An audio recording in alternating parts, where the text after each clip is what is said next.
আসসালামু আলাইকুম। আমরা আজকে হিসাব বিজ্ঞানের সেকেন্ড পার্ট অর্থাৎ আমরা অডিট নিয়ে কথা বলবো। আপনারা যারা ইতিমধ্যে ক্লাসগুলো করছেন, আমরা ট্যাক্স নিয়ে আলাপ করছি। তো আজকে আমরা কথা বলবো অডিট নিয়ে।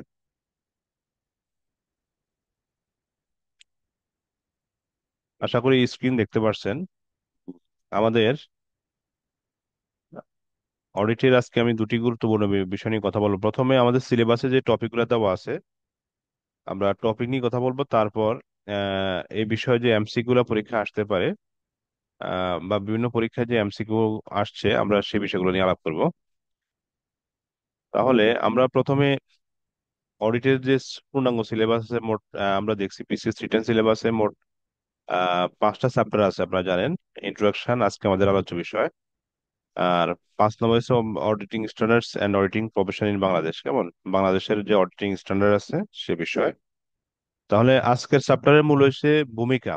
এখানে দেখেন ইন্ট্রোডাকশন দেওয়া আছে, তারপর দেওয়া আছে objectives, advantage, procedures and techniques of auditing. তারপর দেওয়া আছে কি audit program, various modes of conducting audit, কেমন। এই টপিকগুলো আজকে আমাদের আলোচ্য বিষয়।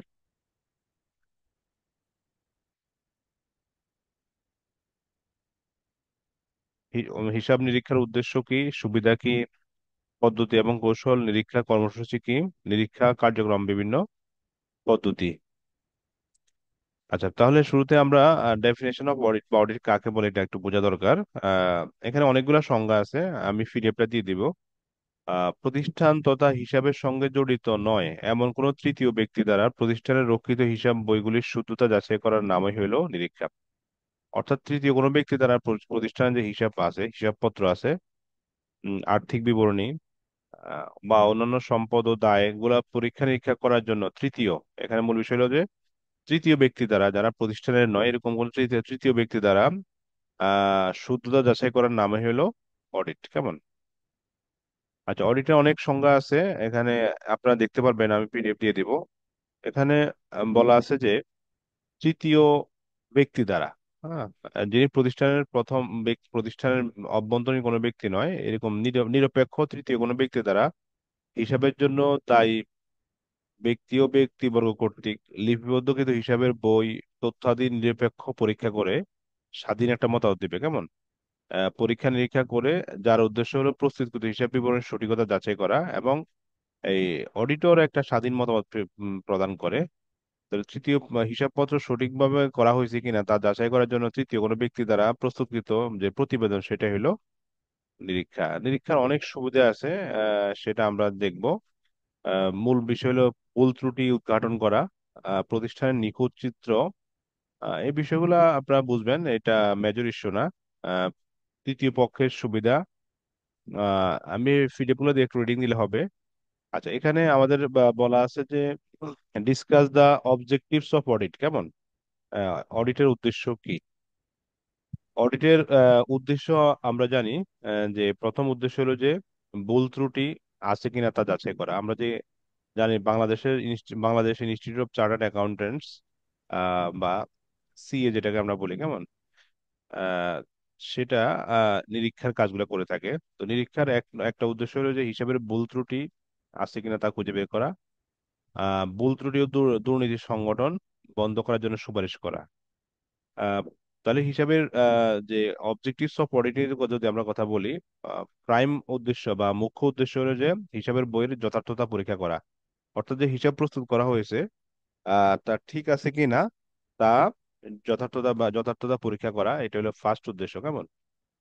তারপর হিসাব বইয়ের যথার্থতা যাচাই করার পর আর্থিক বিবৃতিতে একটা মতামত প্রকাশ করা। হ্যাঁ, অডিটর কিন্তু একটা মতামত প্রকাশ করে, আমরা সেটা একটু পরে আলোচনা করব। অডিটর যে মতামত, সেটা নানা রকম আছে, আহ, 5 প্রকারের মতামত আছে, কেমন, সেটা আমরা আলোচনা করব, এবং পরীক্ষায় সেটা আসে অডিটর কিরকম মতামত পেশ করে। আর গৌণ উদ্দেশ্য, এটা দেখলে হবে, এটা মেজর ইস্যু না। ভুল ত্রুটি শনাক্তকরণ এবং প্রতিরোধ, detection and prevention of errors, জালিয়াতি শনাক্তকরণ এবং প্রতিরোধ, detection and prevention of frauds, কেমন। তাহলে প্রাথমিক উদ্দেশ্য, এটা আমাদের মূল বিষয়, এটা আমাদের জানতে হবে, হিসাবের বইয়ের যথার্থতা পরীক্ষা করা। অডিট অডিট মূলত করা হয় যে যে হিসাবটা অ্যাকাউন্ট্যান্ট তৈরি করছে সেটা ঠিকমতো করছে কিনা। হিসাব বলতে আমাদের আগে বলা হতো প্রফিট অ্যান্ড লস অ্যাকাউন্ট, বর্তমান বলে ইনকাম স্টেটমেন্ট। এই ইনকাম স্টেটমেন্ট হিসাব বিজ্ঞানের যে নীতিমালা আছে সে অনুযায়ী তৈরি করা হয়েছে কিনা তা যাচাই করবে। ব্যালেন্স শিট বা চূড়ান্ত হিসাব বা আর্থিক বিবরণী বা ফিনান্সিয়াল স্টেটমেন্ট আমরা যে নামে ডাকি, সেটার সম্পদ এবং দায়গুলা সঠিকভাবে হিসাব বিজ্ঞানের নিয়ম নিয়ম অনুযায়ী বা রুলস রেগুলেশন গ্যাপ প্রিন্সিপাল অনুযায়ী লিখা হয়েছে কিনা তা যাচাই করা হলো অডিটরের কাজ। কেমন এইটাই বলা আছে হিসাব বিজ্ঞানের গাণিতিক নির্ভুলতা যাচাই করা, কোম্পানির সম্পদ ও দায়গুলির অস্তিত্ব অস্তিত্ব এবং মূল্য যাচাই করা। সম্পত্তির মূল্য কিভাবে দেখানো হয়েছে, ঐতিহাসিক মূল্য না বর্তমান মূল্য, দায় কি কম দেখানো হয়েছে না বেশি দেখানো হয়েছে, এই বিষয়গুলো অডিটর যাচাই করে। অডিটর কাজ হলো যাচাই করা, কেমন যা যা লেখা আছে তা সঠিকভাবে করা হয়েছে কিনা। আচ্ছা, এখানে the institute of chartered accountants of India ত্রুটি সংজ্ঞায়িত করেছে হিসাবের বইয়ের একটি অনিচ্ছাকৃত ভুল। ত্রুটি কাকে বলে এগুলো আমরা দেখছি জানি, এগুলো আমাদের এখন লাগবে না ইনশাল্লাহ, আমরা সামনে যাই। আচ্ছা, গৌণ উদ্দেশ্যের মধ্যে আমরা বলছি ডিরেকশন অফ ইরর্স, কেমন তারপরে মানে ভুল ত্রুটি উদ্ঘাটন করতে হবে, তারপরে ভুল ত্রুটি প্রতিরোধ করতে হবে, প্রিভেনশন অফ এরর্স, তারপরে জাল বা জুয়াছড়ি, detection of frauds, prevention of frauds. চারটা বিষয় আছে, কেমন মানে ভুল ত্রুটি আগে খুঁজে বের করতে হবে, এরপরে প্রতিরোধের সুপারিশ করতে হবে। অডিটর এটা কিভাবে রোধ করা যায় সেই রকম একটা সুপারিশ দিয়ে দেয়। আর তারপরে জুয়াচুরি বা জালিয়াতি আছে কিনা সেটা উদ্ঘাটন করবে সে, এবং সেটা প্রতিরোধের জন্য একটা সুপারিশ দিয়ে দিবে। আচ্ছা, নিরীক্ষার উদ্দেশ্য, সরকার এটা মূলত সরকারি নিরীক্ষার উদ্দেশ্য বলা আছে। সেটা হলো যে অভ্যন্তরীণ নিয়ন্ত্রণ ব্যবস্থা, তারপরে আর্থিক বিবরণী বা উদ্ধৃতপত্র ক্রয় হিসাব, উৎপাদন ব্যয় হিসাব, এগুলো ঠিকমতো করা হয়েছে কিনা যাচাই করা। আচ্ছা, আমরা জানি আমাদের একটা প্রতিষ্ঠান আছে সিএজি, এটা এটা আমরা আলাদা একটা ক্লাসে বলবো। 1994 সালের কোম্পানি আইন অনুযায়ী বাংলাদেশে এ আইনের অধীনে রেজিস্ট্রিকৃত কোম্পানির হিসাব বাংলাদেশ চার্টার্ড অ্যাকাউন্ট্যান্টস অর্ডার 1973, এটা গুরুত্বপূর্ণ, কেমন 1973 চার্টার্ড অ্যাকাউন্ট্যান্ট অর্ডার অনুসারে চার্টার্ড অ্যাকাউন্ট্যান্টস কর্তৃক নিরীক্ষা করাতে হয়। কোন কোন প্রতিষ্ঠান অবশ্যই চার্টার্ড অ্যাকাউন্টে নিরীক্ষা করতে হবে তার এই বিষয়ে বলা আছে। যেমন এনজিওর হিসাবপত্র অবশ্যই চার্টার্ড অ্যাকাউন্টেন্ট দ্বারা করাতে হবে, কেমন নিরীক্ষা করাতে হবে এনজিওর যে হিসাবপত্র আছে।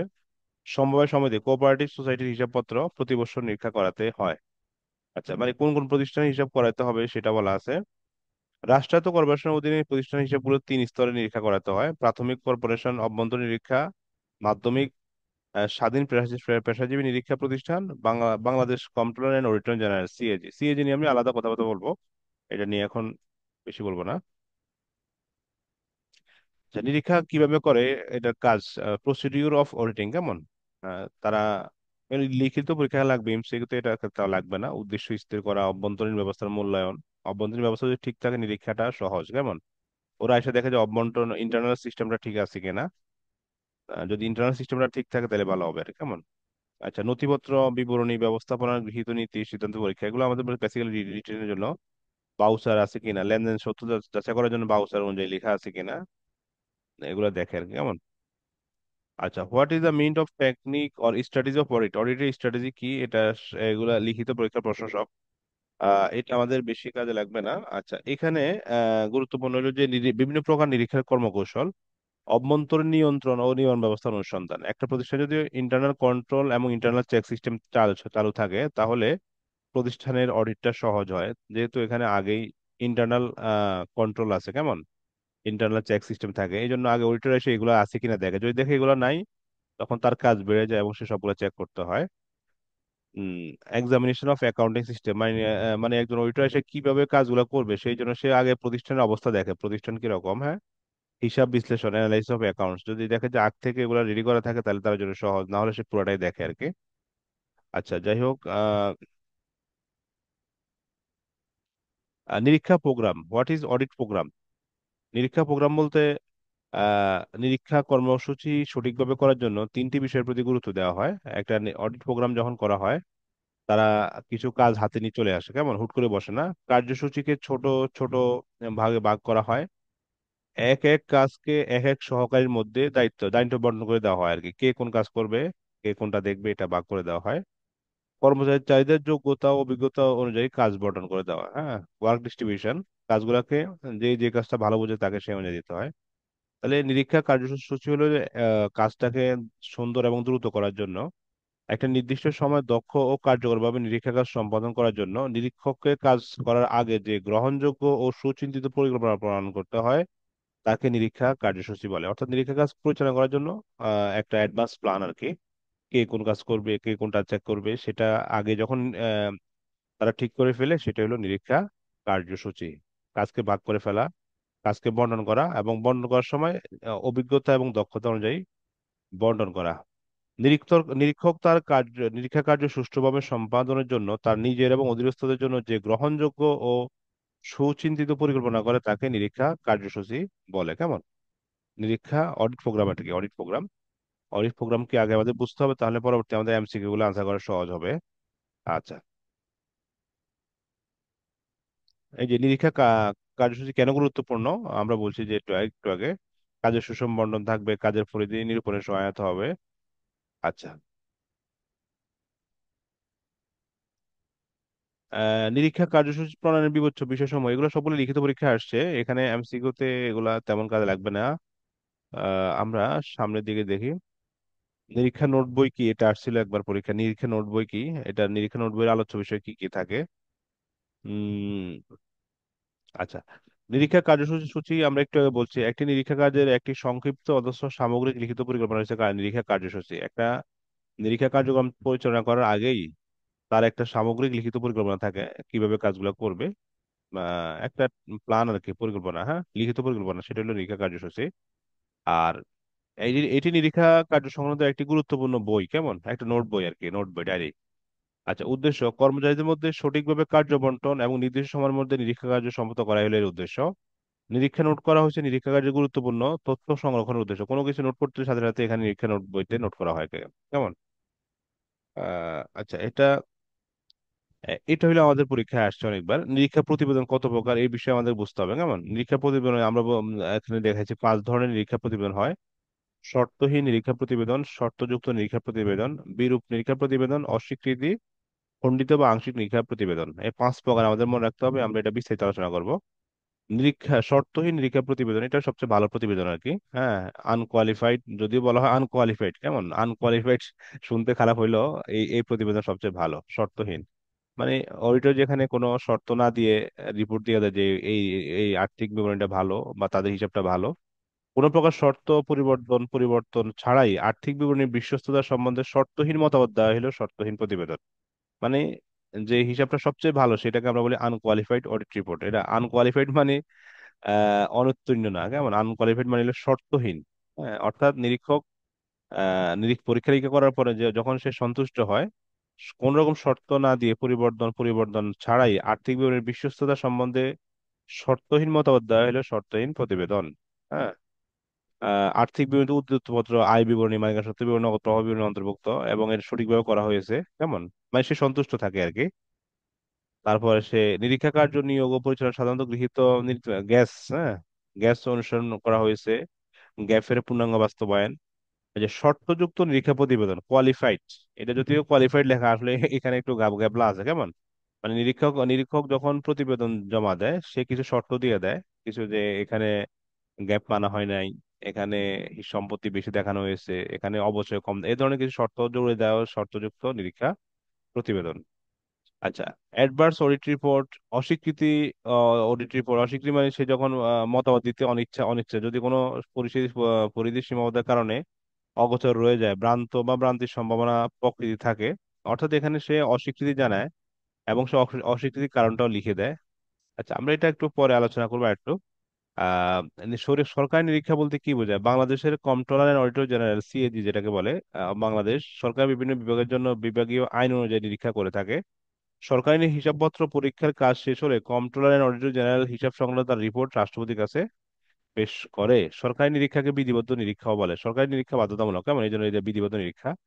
তবে বিধিবদ্ধ নিরীক্ষার সঙ্গে সরকারি নিরীক্ষার পার্থক্য হলো, বিধিবদ্ধ নিরীক্ষার ক্ষেত্রে যেখানে চার্টার্ড অ্যাকাউন্টেন্টকে দিয়ে হিসাব পরীক্ষা করা হয়, কিন্তু সরকারি নিরীক্ষার ক্ষেত্রে অডিট অ্যান্ড অ্যাকাউন্টেন্টস বিভাগের কর্মকর্তা কর্মচারীরা, মানে সিএজি কর্মকর্তা কর্মচারীরা এই হিসাব করে হয়। বিধিবদ্ধ নিরীক্ষার ক্ষেত্রে অবশ্যই চার্টার্ড অ্যাকাউন্টেন্ট নিরীক্ষা করবে। আর সরকারি হিসাবের মধ্যে চার্টার্ড অ্যাকাউন্ট না হলে চলবে, সিএজি এর যারা কর্মকর্তা কর্মচারী আছে তারা করলেই চলবে, কেমন? আচ্ছা, বিধিবদ্ধ নিরীক্ষা আমরা বলছি এটাকে স্ট্যাটিউটরি অডিট বলে। বাংলাদেশে যে কোম্পানি আইন আছে 1994 সালে, কোম্পানি আইনে বলা আছে যে যৌথ মূলধনী কোম্পানির নিরীক্ষা বাধ্যতামূলক, কেমন? যৌথ মূলধনী কোম্পানির নিরীক্ষা এছাড়াও বিভিন্ন সরকারি আধা সরকারি প্রতিষ্ঠানের নিরীক্ষা বাধ্যতামূলক করা হয়েছে। আচ্ছা, এখানে অবিরত বা ধারাবাহিক নিরীক্ষা বলতে সারা বছর ধরে নিখুঁতভাবে পরীক্ষা নিরীক্ষা চলতে থাকে, কেমন? অবিরত বোঝা যাচ্ছে বিরতিহীন, বিরতিহীন নিরীক্ষা যেটা চলতে থাকবে আর কি। বার্ষিক নিরীক্ষা এবং সরকারি নিরীক্ষা। বার্ষিক নিরীক্ষা মানে হলো যে আর্থিক বছর শেষে ব্যবসায়ের সঠিক আর্থিক অবস্থান প্রতিফলন ঘটানো হলো বার্ষিক নিরীক্ষার উদ্দেশ্য। আর সরকারি কাগজপত্রের নির্ভুলতা ও যথার্থতা যাচাই করা হলো সরকারি নিরীক্ষার মধ্যে। সরকার যে খরচ করছে, হিসাবপত্র তৈরি করছে, সেটা যাচাই করা হলো সরকারি নিরীক্ষার উদ্দেশ্য, কেমন? আচ্ছা, এখন নিরীক্ষা ও নিশ্চয়তা। নিরীক্ষা তো আমরা বলছি হিসাবপত্র ঠিক আছে কিনা তা যাচাই করে নিরীক্ষা। আর নিশ্চয়তা হলো যে একটি প্রতিষ্ঠান হিসাব রক্ষণ সঠিক কিনা তা লিখিতভাবে নিশ্চিত করা, লিখিতভাবে নিশ্চিত করা। নিরীক্ষা হলো এই প্রুফ অ্যান্ড ফেয়ার ভিউ প্রদান করে কিনা তা দেখে। আর এখানে বলছে এটি সমস্ত অংশীজনকে স্টেক হোল্ডারকে নিশ্চয়তা প্রদান করে যে আর্থিক রেকর্ডে কোনো ভুল বর্ণনা নেই, তথ্যের কোনো অপব্যবহার নেই, কোনো জালিয়াতি নেই, এই ধরনের নিশ্চয়তা প্রদান করা হলো নিশ্চয়তা, কেমন? গ্যারান্টি। আচ্ছা, নিরীক্ষা তদন্তের মধ্যে একটু পার্থক্য আছে। বলছে নিরীক্ষা তো আমরা এতক্ষণ যাবত আলোচনা করে আসছি, নিরীক্ষার হিসাবপত্র সঠিক কিনা তা যাচাই করা, এটা হলো নিরীক্ষার মূল উদ্দেশ্য। প্রণীত হিসাব যথার্থতা ও সত্যতা নিরূপণ করা হলো নিরীক্ষার উদ্দেশ্য। হিসাবপত্র পরীক্ষা করে প্রতিষ্ঠানের আর্থিক অবস্থা, উপার্জন ক্ষমতা ইত্যাদি নির্ণয়ে আহ তদন্তের উদ্দেশ্য, কেমন? নিরীক্ষা সাধারণত প্রতি বছরে একবার করা হয়, বছরে মিনিমাম একবার করা হয়। আর তদন্ত 3 হতে 7 বছর হিসাবে তদন্ত করা হয়। প্রতিষ্ঠানের মালিক পক্ষ হতে নিরীক্ষা করানো যায় বা এক্সটার্নাল অডিট হইতে পারে। আর মালিক ছাড়া তদন্ত সবসময় তৃতীয় পক্ষরাই করে, মালিক পক্ষ কখনোই তদন্ত করার কথা না। অন্যান্য পক্ষ যেমন ঋণদাতা আছে, সরকার আছে, আদালত, কোনো বিষয় যখন সম্পত্তি বেশি বা কম বা জালিয়াতি থাকে তখনই তদন্তের বিষয় আসে, অনুসন্ধানের বিষয় আসে। আচ্ছা, এখানে মালিক বা তার প্রতিনিধির নিকট প্রতিবেদন পেশ করা হয়। নিরীক্ষার রিপোর্ট কিন্তু মালিককে দেওয়া হয় বা তার প্রতিনিধির কাছে দেওয়া হয়, বাট তদন্তের রিপোর্ট কিন্তু দেওয়া হয় না, কেমন? যার পক্ষে তদন্ত করা হয় তার হাতে দেওয়া হয়, মালিক বা মালিকের প্রতিনিধির কাছে দেওয়া হয় না। আচ্ছা, এটা মানে নিরীক্ষা করা হয় অপরীক্ষিত হিসাবের উপর করা হয়। আর তদন্ত করা হয় পরীক্ষিত হিসাবের উপর, মানে যখন মনে হয় যে কারচুপি হয়েছে, চুরি হয়েছে, তখনই হ্যাঁ পরীক্ষিত হিসাব মানে নিরীক্ষার পরে এটা করা হয় আর কি। আচ্ছা, এই হলো আমাদের একটা মানে সাবজেক্টের আলোচ্য বিষয়, কিন্তু এখানে যে এই জিনিসগুলো আপনার কনসেপ্ট ক্লিয়ার করবে, কিন্তু আমাদের মূলত পড়তে হবে যেখান থেকে সেটা আমরা একটু এখন দেখাবো। সেটা সেটা দেখাবো এখন আমরা।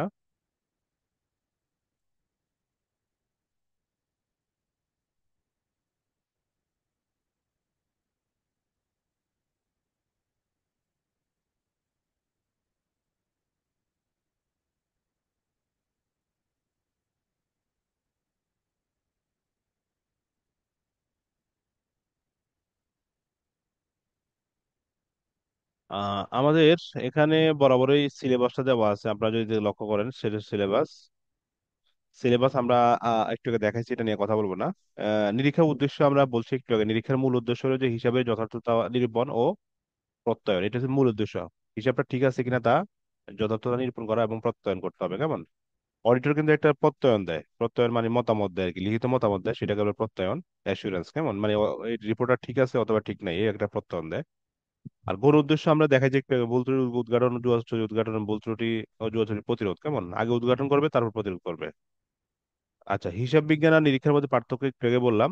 নিট লাভ বা লাভ লোকসান হিসাব এবং আর্থিক চিত্রে বা উদ্বৃত্তের পত্র যথাযথ উপস্থাপন করা হলো হিসাব বিজ্ঞানের কাজ। হিসাব বিজ্ঞানের হিসাব তৈরি করে, আয় বিবরণী তৈরি করে, আর্থিক অবস্থা বিবরণী তৈরি করে।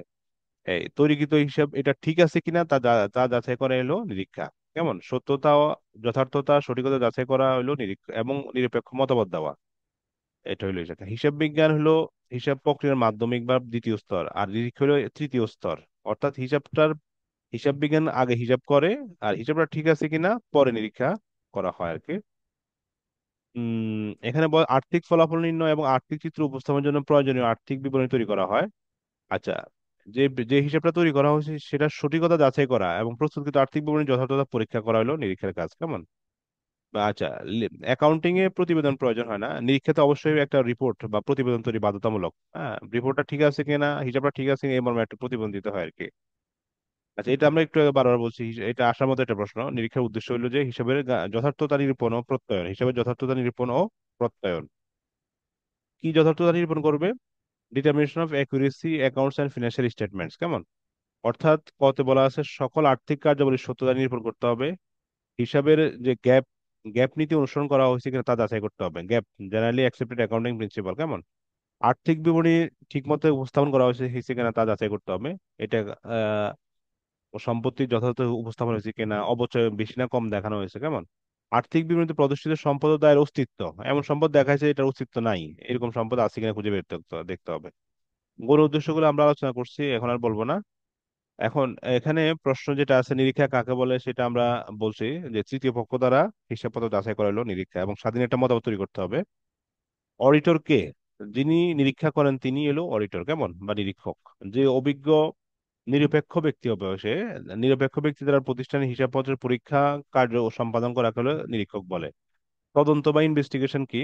বিশেষ কোনো উদ্দেশ্যে কোনো প্রতিষ্ঠানের সম্পূর্ণ হিসাব বা হিসাবের অংশ বিশেষ পরীক্ষা করাকে তদন্ত বা অনুসন্ধান বলে। এটা অবশ্যই কারো কোনো সন্দেহ জাগলে তখন হয় এটা, এটা নিয়োগ করতে হয় আর কি, তদন্তের জন্য আলাদা।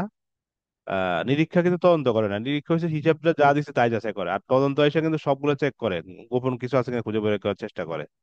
নিরীক্ষার তিনটি প্রধান বৈশিষ্ট্য। নিরীক্ষা তিনটি, একটা হলো নিরপেক্ষ ব্যক্তি দ্বারা হইতে হবে এটা, সর্বজন স্বীকৃত নিরীক্ষা মান মেনটেন করতে হবে, হ্যাঁ, নিরীক্ষা যে মান আছে অডিট স্ট্যান্ডার্ড সেটা মেনটেন করতে হবে। এবং সর্বশেষে একটা প্রতিবেদন দিতে হবে যে নিরীক্ষা ঠিক আছে কিনা এই মর্মে একটা প্রতিবেদন দিতে হবে। হ্যাঁ, প্রতিবেদন ছাড়া, অডিট রিপোর্ট ছাড়া অডিট হবে না, কেমন? আচ্ছা, নিরীক্ষার তিনটি কোন উদ্দেশ্য সেটা আমরা বলছি, ভুল ত্রুটি উদ্ঘাটন, জালিয়াতি উদ্ঘাটন, ভুল ত্রুটি ও জালিয়াতি প্রতিরোধ। নিরীক্ষার মুখ্য উদ্দেশ্য, পরীক্ষা আসার মতো একটা প্রশ্ন, হিসাবের যথার্থতা নিরূপণ করা এবং প্রত্যয়ন করা, হিসাবটা ঠিক আছে কিনা এটা যথার্থতা নিরূপণ করা এবং প্রত্যয়ন করা। নিরীক্ষকের গুণাবলী, পেশাগত যোগ্যতা, সাধারণ যোগ্যতা দরকার নাই। নিরীক্ষকের প্রকৃতি অনুযায়ী নিরীক্ষা কত প্রকার? দুই প্রকার, বাহ্যিক নিরীক্ষা এবং অভ্যন্তরীণ নিরীক্ষা। আচ্ছা, 1994 সালে কোম্পানি আইনের কোন ধারায় চার্টার্ড অ্যাকাউন্টেন্টস এর সংজ্ঞা দেওয়া হয়েছে? 212 এক ধারায়, কেমন? 212 এক ধারায়। আচ্ছা, তারপর বলা হচ্ছে এপিবি এর পুনরূপ কি? Accounting principles board, accounting principles board. C CAP এর অ্যাব্রিভিয়েশন হবে না, এটা পুনরূপ হবে, কেমন? Committee on accounting procedure, committee on accounting procedure. আচ্ছা, এখন আসেন, বিধিবদ্ধ নিরীক্ষা বা স্ট্যাটিউটরি অডিট কি? আইন দ্বারা প্রতিষ্ঠিত আইনের মাধ্যমে পেশাজীবী নিরীক্ষক বা নিরীক্ষা বাধ্যতামূলক করা হলে তাকে বিধিবদ্ধ নিরীক্ষা বলে। আমরা এটা বলছি যে পেশাজীবী বলতে মানে যারা চার্টার্ড অ্যাকাউন্টেন্ট তাদেরকে বোঝায় আর কি, কেমন? পেশাজীবী অ্যাকাউন্টেন্ট তারা তারা যদি কোনো নিরীক্ষা করে সেটা হলো স্ট্যাটিউট বা বিধিবদ্ধ নিরীক্ষা, এখানে অন্যগুলো হবে না। ইন্টারিম অডিট কাকে বলে? আর্থিক বৎসরিক হিসাবকালের মধ্যবর্তী যে কোনো সময়ে, হ্যাঁ, সে যদি মধ্যবর্তী কোনো সময়ে কোনো নিরীক্ষা করে সেটা হলো ইন্টারিম অডিট, কেমন? Interim audit. আচ্ছা, উদ্বৃত্তপত্র নিরীক্ষা, ব্যালেন্স শিট অডিট বা ফিনান্সিয়াল স্টেটমেন্ট অডিট কি? সেটা হলো যে সম্পত্তি, দায় এবং মূলধনের সত্যতা যাচাই করে যে রিপোর্ট তৈরি করা হয় সেটা হলো ব্যালেন্স শিট অডিট। অর্থাৎ সম্পত্তি ঠিক আছে কিনা, দায় ঠিক আছে কিনা, মূলধন বেশি না কম এগুলোটাও যাচাই করা, কেমন? সামাজিক বা সোশ্যাল অডিট কি? সমাজে পরিবেশের ক্ষতিকারক কোনো কাজের সাথে প্রতিষ্ঠান জড়িত কিনা তার পরীক্ষা করাকে সামাজিক নিরীক্ষা বলে। আমাদের এখন ব্যবসার মধ্যে বলা হচ্ছে সিএসআর, কর্পোরেট সোশ্যাল রেসপন্সিবিলিটি, অর্থাৎ আপনি ব্যবসা করবেন ভালো, কিন্তু পরিবেশের ক্ষতি করা যাবে না, সমাজের ক্ষতি করা যাবে না, সেটা হলো আহ সামাজিক নিরীক্ষা, কেমন? আচ্ছা, আংশিক নিরীক্ষা, পার্শিয়াল অডিটের কয়েকটি সুবিধা। এটা সময় কম লাগে, ব্যয় কম লাগে, বিশেষ উদ্দেশ্য করা হয়, বিশেষ বিদায় উদ্দেশ্য সাধিত হয়। যে একটা বিশেষ উদ্দেশ্য হয়তো একটা অংশ রিপোর্ট পুরাটা না না না টেস্ট করে একটা অংশ বিশেষ টেস্ট করা হয়। আচ্ছা, নিরীক্ষকের পেশাগত গুণাবলী কি? 1994 সালের কোম্পানি আইন, আমরা জানি এখন আইন চলতেছে, 1994 সালের কোম্পানি আইন 212 ধারা অনুযায়ী কোনো ব্যক্তিকে চার্টার্ড অ্যাকাউন্টেন্ট না হলে কোনো অবস্থাতেই কোম্পানি নিরীক্ষক পদে নিয়োগ করা যাবে না। হ্যাঁ, চার্টার্ড অ্যাকাউন্টেন্ট না হলে কর্পোরেশন বা কোম্পানির ক্ষেত্রে নিরীক্ষক হিসেবে তাকে নিয়োগ করা যাবে না। এটা কোথায় বলা আছে? আমাদের কোম্পানি আইন 212 এক ধারা অনুযায়ী, কেমন? অবিধিবদ্ধ প্রতিষ্ঠানের ক্ষেত্রে এমন কোনো বাধ্যবাধকতা, যেগুলো ছোটখাটো প্রতিষ্ঠানে এগুলোর ক্ষেত্রে এটা বাধ্যবাধকতা নাই। আচ্ছা, কোন কোন ক্ষেত্রে নিরীক্ষা আবশ্যক? যেমন আমরা বলছি কোম্পানির ক্ষেত্রে, ট্রাস্টের হিসাব নিরীক্ষা, অংশীদারি ফার্মের ক্ষেত্রে, এক মালিকানা, সরকারি হিসাব নিরীক্ষা, রাষ্ট্রায়ত্ত সংস্থা, এগুলোর ক্ষেত্রে অবশ্যই চার্টার্ড অ্যাকাউন্টেন্ট করবে। কেমন? আচ্ছা, তারপর নিরীক্ষার মূল উপাদানগুলো কি কি এগুলা পারবেন? নিরীক্ষা পদ্ধতি, নিরীক্ষা হিসাবকাল, প্রামাণ্য দলিল, বাউচার, এগুলা। কেমন? পিএইচ করেন নিরীক্ষক সম্পর্কে কি বলেন? সে নিরীক্ষক অবশ্যই নিরপেক্ষ ব্যক্তি হতে হবে। কেমন? নিরপেক্ষ ব্যক্তি না হলে সে তো বায়াসড হয়ে যাবে। বিএসএ মানে হলো Bangladesh standards on auditing. BSA মানে হচ্ছে বাংলাদেশ স্ট্যান্ডার্ড অন অডিটিং। কেমন? বাস, বাংলাদেশ অ্যাকাউন্টিং, বিএএস বাস মানে হচ্ছে বাংলাদেশ অ্যাকাউন্টিং স্ট্যান্ডার্ড। গ্যাপ, এটা আমরা জানি, জেনারেলি অ্যাকসেপ্টেড অ্যাকাউন্টিং প্রিন্সিপালস। আর GAAS, GASS, GAAS, generally accepted auditing standard. এখানে কিন্তু একটু খেয়াল রাখতে হবে। Auditing standard, generally accepted accounting principle হচ্ছে গ্যাপ, আর জেনারেলি অ্যাকসেপ্টেড অডিটিং স্ট্যান্ডার্ড হলো গ্যাস। কেমন? বাংলাদেশ চার্টার্ড অ্যাকাউন্টেন্ট সনদ প্রদানকারী একমাত্র প্রতিষ্ঠান হলো আইসিএবি। কেমন? আইসিএবি, কারণ বাজার অবস্থিত। The institute of chartered accountants of Bangladesh. কেমন? আচ্ছা, বাংলাদেশের সিএ ফার্মের শিক্ষানবিশকাল কত বছর? এইচএসসির পর 4 বছর এবং স্নাতকের পর 3 বছর। আহ আইএএস এর পূর্ণরূপ কি? International accounting standard. আইএএস হলো যে ইন্টারন্যাশনাল অ্যাকাউন্টিং, এগুলো একটু পূর্ণরূপটা একটু মাথায় রাখতে হবে। কেমন? আহ আই একটা হচ্ছে IAS, আর একটা হচ্ছে ISA। এই দুইটাই পাশাপাশি, হ্যাঁ। International standard on auditing, international standard on auditing. আর আইএস বলেছি international accounting standard, international accounting standard. আর এখানে বলা আছে ISA, international standard on auditing. কেমন? রিভার্স খেয়াল রাখতে হবে। FASB, financial accounting standard board. আমাদের কিছু পূর্ণরূপ ফিনান্সিয়াল অ্যাকাউন্টিং আসবে, এখানে একটু দেখে নেবেন। কেমন? একই পড়া অন্য জায়গায় লাগবে। Financial accounting standard board. CA ফার্মের নিরীক্ষক হতে হলে ব্যক্তিকে কোন প্রতিষ্ঠানের সদস্য হতে হয়? আইসিএবি সদস্য হতে হয়। কেমন? আচ্ছা, কমপক্ষে পরিচালনাগত নিরীক্ষা করতে করতে পারে? এখানে বলা আছে অভ্যন্তরীণ নিরীক্ষক বা সরকারি নিরীক্ষক, এরপরে আছে সিএ ফার্মের নিরীক্ষক। আইসিএবি কোন ধরনের প্রতিষ্ঠান? এটা স্বায়ত্তশাসিত প্রতিষ্ঠান। বাংলাদেশের প্রথম সারি 3টি সিএ ফার্মের নাম হচ্ছে Rahman and Rahman, Rahman Haque and co, হুদাবিসি। আর এগুলা লাগবে না। আচ্ছা, ACA কি? Associate of chartered accountants, associate of, sorry of না, অ্যাসোসিয়েট চার্টার্ড অ্যাকাউন্টেন্টস। FCA হলো ফেলো অফ চার্টার্ড অ্যাকাউন্টেন্টস। এই পুনর্গুলো একটু দেখে রাখেন। কেমন? নিরীক্ষক কত ধরনের হয়? 4 ধরনের। চার্টার্ড অ্যাকাউন্টেন্টস ফার্ম, 2 নম্বর হলো সাধারণ হিসাব বিজ্ঞানে জ্ঞান সমৃদ্ধ ব্যক্তি, জেনারেল অ্যাকাউন্টিং অফিসার অডিটর্স। অভ্যন্তরীণ আয়ের প্রতিনিধি বা ইন্টারনাল রেভিনিউ এজেন্টস, অভ্যন্তরীণ নিরীক্ষক, ইন্টারনাল অডিটর্স। কেমন? GAO, general accounting officer, general accounting officer. CPA হলো সার্টিফাইড পাবলিক অ্যাকাউন্টেন্টস। কেমন? আচ্ছা, এখন যে বিষয়টা সবচেয়ে গুরুত্বপূর্ণ, এটা পরীক্ষা এখান থেকে প্রশ্ন আসছে, সেটা হলো যে types of audit report. Audit report হলো যে আমরা 1994 সালে কোম্পানি আইনে অডিট রিপোর্টের কথা বলা আছে, সেখানে বলা আছে অডিট রিপোর্ট মোটামুটি 5 প্রকার বলা যায়। প্রথম হলো যে পরিচ্ছন্ন বা শর্তহীন প্রতিবেদন। 2 নম্বর হলো শর্ত সাপেক্ষ প্রতিবেদন। 3 নম্বর হলো অক্ষমতা জ্ঞাপক বা মন্তব্যহীন প্রতিবেদন। 4 নম্বর হচ্ছে বিরূপ বা প্রতিকূল বা প্রতিবেদন, নর্থ প্রতিবেদন। 5 নম্বর হচ্ছে আংশিক বা খণ্ডাংশ প্রতিবেদন। পরিচ্ছন্ন বা শর্তহীন প্রতিবেদন, এটা আমরা বলছি এটা ক্লিন রিপোর্ট। কেমন? আনকোয়ালিফাইড শুনলে খারাপ লাগলেও এটা আসলে মনে হচ্ছে ক্লিন রিপোর্ট। অর্থাৎ যে ক্ষেত্রে নিরীক্ষক শর্তহীনভাবে কোনো প্রকার বিরূপ মন্তব্য না করে সকল বিষয়ে সন্তুষ্ট হয়ে প্রতিবেদন প্রতিবেদন তার মতামত ব্যক্ত করেন, তাকে পরিচ্ছন্ন বা শর্তহীন বা নিঃশর্ত প্রতিবেদন বলে। এটা হলো সবচেয়ে ভালো। হ্যাঁ, নিরীক্ষক যদি সম্পূর্ণ খুশি হন, হ্যাঁ, প্রতিবেদনের এরূপ বিরূপ কিছু মন্তব্য না করে থাকে, সেটা হলো ক্লিন রিপোর্ট অথবা আনকোয়ালিফাইড রিপোর্ট, বা পরিচ্ছন্ন বা শর্তহীন। আনকোয়ালিফাইড মানে এখানে কিন্তু শর্তহীন, অযোগ্য না। কেমন? খেয়াল রাখতে হবে এটা। মানে নিরীক্ষক যদি খুশি হয়ে কোনো রকম শর্ত না দিয়ে প্রতিবেদন দেয়, সেটা হচ্ছে পরিচ্ছন্ন প্রতিবেদন। শর্ত সাপেক্ষ প্রতিবেদন, নিরীক্ষক যদি পুরোপুরি সন্তুষ্ট না হয়, সম্পূর্ণরূপে সন্তুষ্ট না হয়ে আপত্তি সহ বা শর্ত জুড়ে দিয়ে প্রতিবেদনে তার মত প্রকাশ করেন, হ্যাঁ, সেটা হইলো শর্ত সাপেক্ষ প্রতিবেদন। কোনো বিষয়ে নেতিবাচক উত্তর দেন, সেই প্রতিবেদনকে শর্ত সাপেক্ষ প্রতিবেদন বা শর্তাধীন প্রতিবেদন বলা হয়। কেমন? দ্ব্যর্থহীন ভাষায় লিখতে হবে, যাতে সেটি যে শর্ত সাপেক্ষে তা বুঝতে কারো কোনো অসুবিধা না হয়। যে প্রতিবেদনের নিরীক্ষক, সেটা উল্লেখ করে দিতে হবে ক্লিয়ার করে। এরপর আছে রিপোর্ট উইথ ডিসক্লেইমার। কেমন?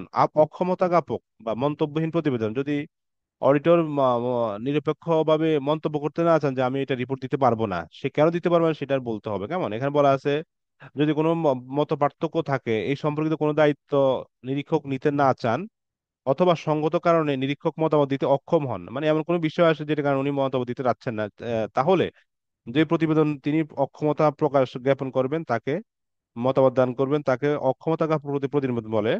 এবং নিরীক্ষক কি কারণে অক্ষমতা প্রকাশ করলেন তাও তিনি উল্লেখ করবেন প্রতিবেদনে, হ্যাঁ, যে এই কারণে আমি এটা রিপোর্ট দিতে পারবো না। এটা বলা যে রিপোর্ট উইথ ডিসক্লেইমার, কেমন, অক্ষমতা জ্ঞাপক প্রতিবেদন।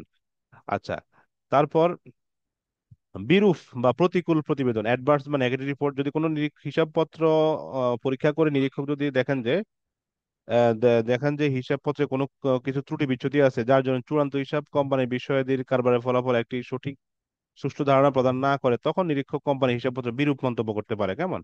আংশিক বা খণ্ডাংশ প্রতিবেদন, যখন নিরীক্ষক কারবারের হিসাব ও আর্থিক বিবরণী পরীক্ষা করে ধনাত্মক অভিমত প্রদান করতে ব্যর্থ হন, কিন্তু তিনি কারবারের আর্থিক বিবরণীর নির্দিষ্ট কয়েকটি দফা সম্পর্কে সন্তুষ্ট হন, মানে কিছু অংশ সন্তুষ্ট কিছু অংশ অসন্তুষ্ট আর কি, কেমন। আচ্ছা, কোন ক্ষেত্রে শর্ত সাপেক্ষে প্রতিবেদন তৈরি করা হয়? যখন বাজার দর হতে সম্পত্তির ক্রয় মূল্য চলতি বাজার দর হতে বেশি হওয়া সত্ত্বেও এখানে ক্রয় মূল্য দেখানো হয়েছে, সেক্ষেত্রে উনি শর্ত সাপেক্ষে প্রতিবেদন দিবেন যে সম্পত্তির মূল্য বাজার বেশি বাজারে দেখাচ্ছে ক্রয় মূল্যে, কেমন। চলতি বছর কলকবজা ও যন্ত্রপাতির উপর কোনো অবচয় ধরা না হলে উনি এটা মেনশন করে দিবে যে অবচয় ধরা হয় নাই। স্থায়ী সম্পত্তির উপর যে অবচয় ধরা হয়েছে তা অপর্যাপ্ত হলে সে উনি বলবে যে অবচয় অপচয় ধরছে ধরছে বাট কম ধরছে, এভাবে কিছু শর্ত সাপেক্ষে যে প্রতিবেদন দেওয়া হয় সেটা হলো শর্তযুক্ত প্রতিবেদন, কেমন। আর কোয়ালিফাইড রিপোর্ট এরকম একটা রিপোর্ট দিয়ে দেয়, আমরা এখানে দেখানোর জন্য দিচ্ছি আর কি এটা, যে নিরীক্ষক যে প্রতিবেদন দেয় কিরকম দেয় দেখেন, এই যে উনি কিন্তু এইভাবে একটা প্রতিবেদন দেয় এবং এটা দেয়া দিছে কে, রায়হান নাহিয়ান কোং পক্ষে সাইফুল ইসলাম শরীফ চার্টার্ড অ্যাকাউন্টেন্টস, এখানে এরকম একটা প্রতিবেদন আছে, একটু দেখবেন, কেমন। আচ্ছা, এখানে প্রতিবেদন তাহলে কয় প্রকার, আমরা বলছি 5 প্রকার। প্রতিবেদনের 5টি বিষয় থাকে: সরলতা, স্পষ্ট মতবাদ, নিরপেক্ষতা, সংক্ষিপ্ততা, তথ্যভিত্তিক, কেমন। একটা প্রতিবেদন তৈরি করতে গেলে এই বিষয়গুলো মাথায় রাখতে হবে। প্রতিবেদন উপাদান হলো 4টি, কেমন, একটু দেখবেন একটু। নিরীক্ষা পেশায় কয় ধরনের রিপোর্ট হয়? 5 ধরনের, এটা আমরা বলছি শর্তহীন নিরীক্ষ প্রতিবেদন, নিরীক্ষা প্রতিবেদন, শর্ত সাপেক্ষে অক্ষমতা, নঅর্থক, আংশিক, কেমন। আচ্ছা, নিরীক্ষক প্রতিবেদন কোম্পানি আইনে কত ধারা অনুযায়ী হয়? 213 3 ধারা অনুযায়ী, কেমন। নিরীক্ষক প্রত্যয়ন পত্র কি? নিরীক্ষক যে স্বাধীন মতামত দিয়ে থাকে, ঘোষণাপত্র স্বাক্ষর করেন, সেটার প্রত্যয়ন পত্র, কেমন। আচ্ছা, এখন এইটা আমরা অলরেডি বলছি স্ট্যান্ডার্ড বা আনকোয়ালিফাইড অডিট রিপোর্টস কি, মানসম্মত, এটা হলো মানসম্মত রিপোর্ট, এটাই সবচেয়ে ভালো। আচ্ছা, সংযুক্ত ব্যাখ্যা সূচক, যেটা বলা হয়েছে আনকোয়ালিফাইড অডিট রিপোর্ট বা উইথ এক্সপ্লামেনেটরি, অর্থাৎ কিছু শর্ত দিয়ে দেয়, শর্ত সাপেক্ষে প্রতিবেদন আর কি। আচ্ছা, এখানে এগুলো আমরা আলোচনা করছি আর এখানে আলোচনা করব না। এখানে প্রশ্ন আমরা দেখি যে বিআরডিবি তে যে প্রশ্নটা আসছে দেখেন, অ্যাকাউন্টেন্ট পোস্টে, যে কিছু পর্যবেক্ষণ সহ নিরীক্ষণ প্রতিবেদন বা audit report with some reservation কে কি বলা হয়?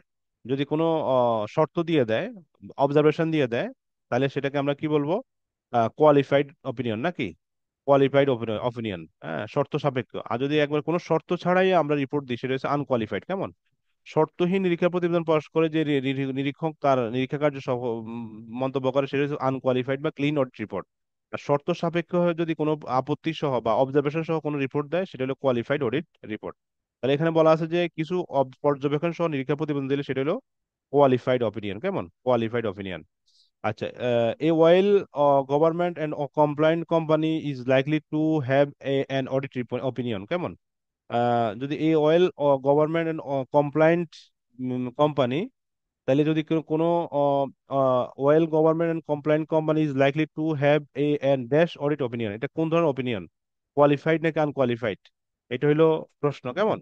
যদি শর্ত সাপেক্ষে দিয়ে দেয় তাহলে এটা আনকোয়ালিফাইড, আমরা আগে বলছি, কেমন। আহ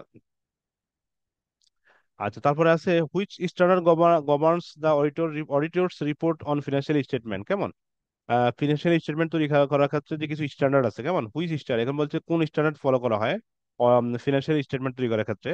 তাহলে ফিনান্সিয়াল স্টেটমেন্ট হচ্ছে ISA 700, অডিটের যে স্ট্যান্ডার্ড আছে এটা মূলত চ্যাপ্টার 7, আমরা 5-এ পাবো এটা, ISA 700, কেমন। ISA 700 বলা আছে যে সাধারণত বাংলাদেশের নিরীক্ষা প্রতিবেদন লিখিত যে শব্দ ব্যবহার করা হয় তাকে বলা হয় ISA 700, international standard of auditing 700 অনুসারে ফিনান্সিয়াল স্টেটমেন্ট তৈরি করা হয়, কেমন। আচ্ছা, তারপরে উম,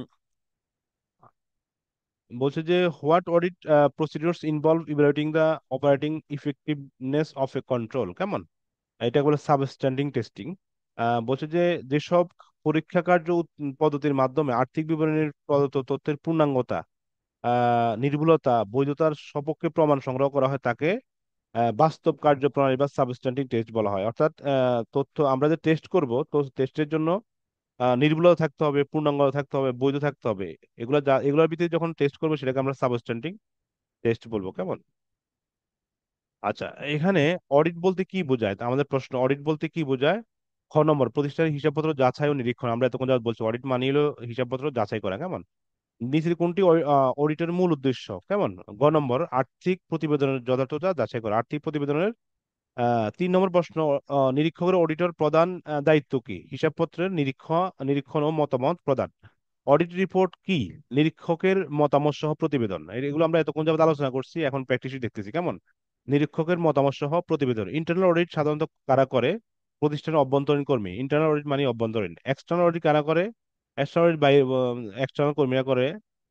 সেটা বার্ষিক হইতে পারে, মাসিক হইতে পারে, নর্মালি বছরে একবার করা হয়, এই জন্য বার্ষিক। নিরীক্ষা মানে কি? নিরীক্ষা মানে হলো যে হিসাবপত্রের সঠিকভাবে প্রস্তুত করা হয়েছে কিনা তা যাচাই করা। হ্যাঁ, খ নম্বর উত্তর হবে। আচ্ছা, নিম্নে কোনটি অডিটের বৈশিষ্ট্য নয়? হ্যাঁ, তাহলে আমরা সবগুলো দেখলে বুঝবো না। ভবিষ্যতে পূর্বাভাস তৈরি করা, পূর্বাভাস তৈরি করা তাদের কাজ না। তারা দেখবে যে নিরপেক্ষ মত দিবে, পরীক্ষা করবে, স্বাধীনভাবে কাজ করবে, স্বাধীনভাবে কাজ করবে, কেমন? অডিটের প্রধান কাজ কোনটি? অডিটের প্রধান কাজ হলো আর্থিক বিবরণী নিরীক্ষা করা, আর্থিক বিবরণী নিরীক্ষা করা, কেমন? আচ্ছা, অডিট রিপোর্ট কে প্রস্তুত করে? নিশ্চয়ই অডিটর করবে। অডিটর করবে, কেমন? তাহলে এই হলো আমাদের মোটামুটি এই বিষয়ের, এই চ্যাপ্টারের মূল আলোচ্য বিষয়গুলা। এখানে আরো কিছু বিষয় আছে। অডিটের প্রধান উদ্দেশ্য হলো কি? এটা একটু আমরা বলছি, হিসাবপত্র যাচাই করা। একটু একটু দেখতে হবে, কেমন? এখানে কিছু প্র্যাকটিস আছে, একটু দেখবেন আপনারা। দেখলে মোটামুটি বুঝবেন। এখানে কিছু বিষয় আসছে যেটা পরবর্তী চ্যাপ্টারের সাথে যায়, এই চ্যাপ্টারের সাথে না। কন্টিনিউয়াস অডিট মানে হলো সারা বছর ধরে নিয়মিত পরিচালিত হয় যে অডিট, সেটা কন্টিনিউয়াস অডিট আমরা বলছি। তারপরে আছে বার্ষিক অডিট। বার্ষিক অডিট বছরে একবার হয় কি? আর্থিক বছর শেষে একবার সম্পূর্ণ হিসাব পরীক্ষা করা হলে সেটা হলো বার্ষিক অডিট। আইএসএ 300 এর অনুসারে হয় এটা, কেমন? ইন্টারিম অডিট কাকে বলে? ডিফারেন্ট টাইপস অফ অডিট আমাদের সিলেবাসে বলা আছে আর কি। এখানে নানা রকম অডিটের কথা বলা আছে। ইন্টারিম অডিট মানে হলো যে বছরের মাঝামাঝি বা যে কোনো সময় যে যে অডিট হয় সেটা হলো ইন্টারিম অডিট, কেমন? অভ্যন্তরীণ অডিট মানে হচ্ছে প্রতিষ্ঠানের অভ্যন্তরীণ নিয়ন্ত্রণটাকে ভালো রাখার জন্য বা ঝুঁকি ব্যবস্থাপনা কমিয়ে আনার জন্য, দুর্নীতি হ্রাস করার জন্য যখন অভ্যন্তরীণ কর্মী দ্বারা হয় সেটা হলো অভ্যন্তরীণ অডিট। আর বাহ্যিক অডিট নিশ্চয়ই প্রতিষ্ঠানের বাইরে কর্মরত যারা আছে নিরপেক্ষভাবে আর্থিক বিবৃতির সঠিকতা যাচাই করে প্রতিষ্ঠানের বাইরে কর্মরত ব্যক্তি দ্বারা পরিচালিত অডিট হলো বাহ্যিক অডিট, কেমন? Desk audit. ডেস্ক অডিট মানে হইলো ওই অডিটররা প্রতিষ্ঠানে না গিয়ে দূর থেকে পরীক্ষা করা, কেমন? দূর থেকে এই ধরনের পরীক্ষা, কিছু জিনিসপত্র নিয়ে পরীক্ষা করা, সেটা হলো ডেস্ক অডিট। আর ফিল্ড অডিট হলে একবারে মাঠে চলে যেতে হবে, শারীরিকভাবে উপস্থিত হয়ে সাক্ষাৎকার পরিচালনা করে যে অডিট পরিচালনা করে সেটা হলো field audit. Balance sheet audit হলো আর্থিক বিবরণী যে 3টা পার্ট আছে, সম্পদ, দায়, মূলধন, তা যাচাই করা আর কি, কেমন? আচ্ছা, এখানে অনেক রকম ফরেনসিক অডিটের মূল বিষয় হলো জালিয়াতি হ্রাস করা, কেমন? আর্থিক অপরাধের জন্য আহ জালিয়াতি আছে কিনা, দুর্নীতি আছে কিনা তা খুঁজে তদন্ত করে বের করা, সেটা হলো ফরেনসিক অডিট। আচ্ছা, স্ট্যাটিউটরি অডিট মানে বাধ্যতামূলক অডিট আর কি, যেটা সিএ ফার্মের দ্বারা অথবা সিএ হোল্ডার দ্বারা অবশ্যই করাইতে হবে আর কি। এই বিষয় হলো আমাদের প্রশ্ন। এখন এগুলো প্র্যাকটিস আছে যে যে কোন পদ্ধতিতে অডিট সারা বছর ধরে করা হয়? ক্রমাগত বা কন্টিনিউয়াস অডিট, কেমন? বার্ষিক অডিট কখন করা হয়? বছরে একবার, সেটা আমরা বলছি আর্থিক বছরের শেষে। অন্তর্বর্তী অডিটের প্রধান সুবিধা কি? বার্ষিক অডিটের কাজ কমায়, মানে কাজগুলোকে কমিয়ে রাখে। এবার এই আর কি, কেমন? এগুলো একটু প্র্যাকটিস গুলো দেখলে। ফিল্ড অডিট কিভাবে পরিচালিত হয়? ফিল্ড অডিট পরিচালনা শারীরিক পরীক্ষা করে, বা শারীরিক কি বলে, দূর থেকে নথি পরীক্ষা করে। ফিল্ড অডিট হচ্ছে, ডেস্ক অডিট হলো দূর থেকে নথি পরীক্ষা করা, ফিল্ড অডিট হলে সরাসরি উপস্থিত থাকতে হবে, কেমন? সরাসরি ক্লায়েন্টের স্থানে স্থানে গিয়ে, লোকেশনে গিয়ে পরীক্ষা করতে হবে, কেমন? ব্যালেন্স শিট অডিট মানে হলো যে আর্থিক অবস্থা, আর্থিক বিবৃতি বা আর্থিক বিবরণ ঠিক আছে কিনা তা যাচাই করা। এই হলো মোটামুটি আমাদের আজকের আলোচ্য বিষয়। তো রাকিব, কেমন আছেন বলেন?